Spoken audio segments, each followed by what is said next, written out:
The ultimate comfort system from Lennox delivers consistently perfect air. So the only way your air feels is how you want it to feel. Maybe it's time to rethink your air with the ultimate comfort system. You may be surprised to find out what your heating and cooling system can really do.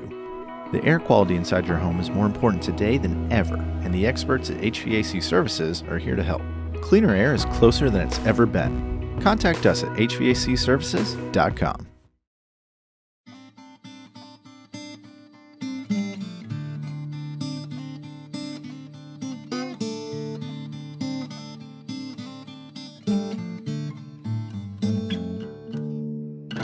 My name is Danny Wyatt. I'm the minister at the Refuge Church of Christ. I was born and raised in Barron County, Kentucky, in and around Glasgow and Austin, Kentucky. Combination of the two.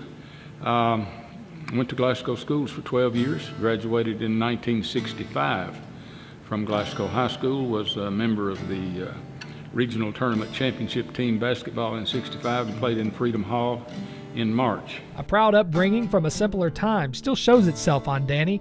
And while he's seen much change in his lifetime, it's going back to the old ways of doing things that makes Danny appreciate life a little more.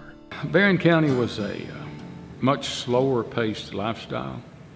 I can remember most of the roads being gravel, and even the store, we called it the peddler. It was a rolling store is what it was. It came by my grandmother's house where I stayed a lot, and you could buy just about anything you wanted off the store. You didn't have to go to the store. You bought it off the truck. Much slower life. I can remember party line telephones, and there'd be 7 or 8 people on the party line. There was always somebody listening to what everybody else was saying. And just there were hardly 3 or 4 cars to a family, maybe one. I know my mother didn't even learn to drive till I was in the 7th grade. And so it was just a much slower lifestyle. I suspect there are some advantages to what we have today, but I'm kind of in for old roads and old people and old dogs. So. It was that same love for this region that led him to an education at Western Kentucky University in primary health and physical education. I decided to go to Western because while I was in high school and ran track one year, we went down there for a track meet, and I thought, man, this is more like home than any place I've been. So it was just kind of the same way. It was a slower, more relaxed pace, and everything was just homey and good. I'd always thought I wanted to get into coaching.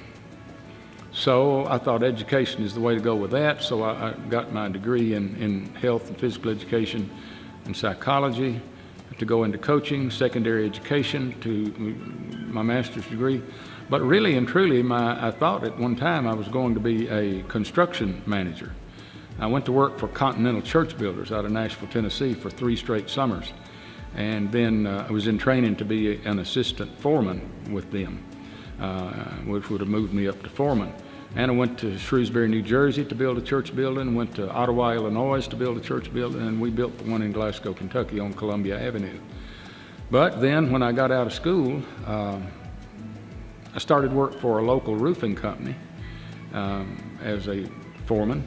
And then, lo and behold, the school called, and they offered me a position as a teacher at Red Cross Elementary, physical education, so I took it, and I never looked back from there. After beginning his new career, Danny began to build a family.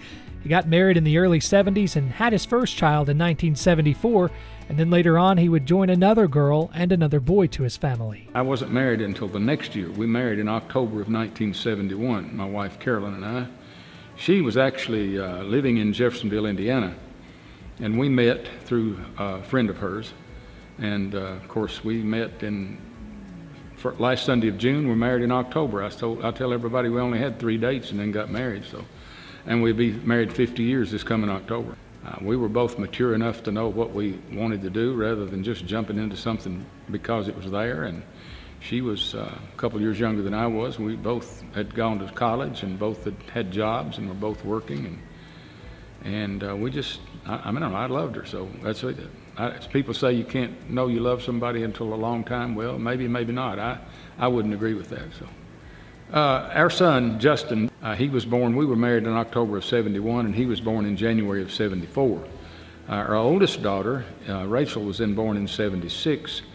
And then our youngest daughter, Jane, was born then in 1980. Danny had always been involved in church, and it was with a new family that Danny found himself more and more interested in the idea of serving his own congregation. I've been preaching since 1974. We married in 71, and an opportunity presented itself at a little church out 1297 called the Refuge Church of Christ.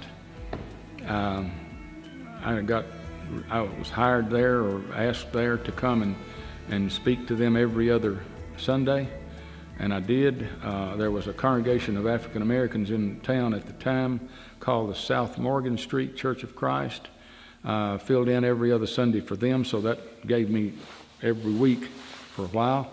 And then I stayed there until 1977. In January, I went to the Randolph Church of Christ. Was asked to come there, and I went there and stayed until October of 1981. In October of 1981, I went to the Coral Hill Church of Christ and preached there in that community until April of 1993, at which time I came here, and so I've been here at Refuge for 28 years, will be this April. And so that's been kind of the progression. We've usually moved every time we went to a different congregation, we ended up moving somewhere. So we've moved around a lot in our life, probably 12 or 13 moves. But I've worked in either Barron or Metcalfe County with the Churches of Christ for the last 47 years. And that passion to serve comes directly from values instilled by Danny's father. Well, I grew up, of course, my father was a deacon and then an elder in the church for years and years, and he was a very down-to-earth but rather devout man, not straight-laced, not a stickler for this or that, but just a man who believed in the Lord. And I noticed I'd see him sit and read every night from some book or the Bible or whatever, and trying to educate himself more in Scripture and educate himself more in the world in general. And of course, he being an elder in the church, I had a lot of influence from him. And I have to always say, I didn't always, of course, at Western live up to what I knew to be the best. But having gotten out of there and gotten started and marrying a godly woman whose father was also an elder in the church, it kind of funneled me into some interest in those kind of things. And so I started teaching a Sunday school class at the age of 23, I guess it was. No, actually age 26 probably. And then from there, one church or another called and needed a minister. So the main influence was a home influence from my daddy. That was what Daddy always said, do the right thing even if it takes the hide off. So. And though he had lesson plans to teach, Danny also had a lesson of doing the right thing and always being there to serve others. He was taught that by his father, and he was reminded when he became a teacher, working with many underprivileged children in his career. The kids that I had, a lot of them had little, if anything. And seeing some of those kids, how they responded to someone trying to be nice to them, it made me want to do more to help them. I was more concerned the longer I talked, the more concerned I was with helping children get through and understand life rather than learn some statistics from a book. And I just know that we had a lot of kids that had little, but they responded well. A lot of kids had bad reputations coming into the school. They're troublemakers, but usually if you handled them with kindness and discipline, they would respond. And I probably had 3,500 kids over a course of 27 years. I don't remember any bad kids, but I don't remember having any problems with any kids other than momentary foolishness, which I suppose all of us have been guilty of when we were in school. I can't think of a single one isolated incident that said, "Oh, this is an eye opener," but it was just a combination of the people, the kids. It's all about them. And so it's more about them than it is about the actual facts from a book. And I'm not sure everybody always believes that, but I did. An alliteration and 4 words that Danny lives by. The 4 greatest words of wisdom. This too shall pass. Whatever it is, there's an end in view. And whatever it is, we have to get through it. I think we live.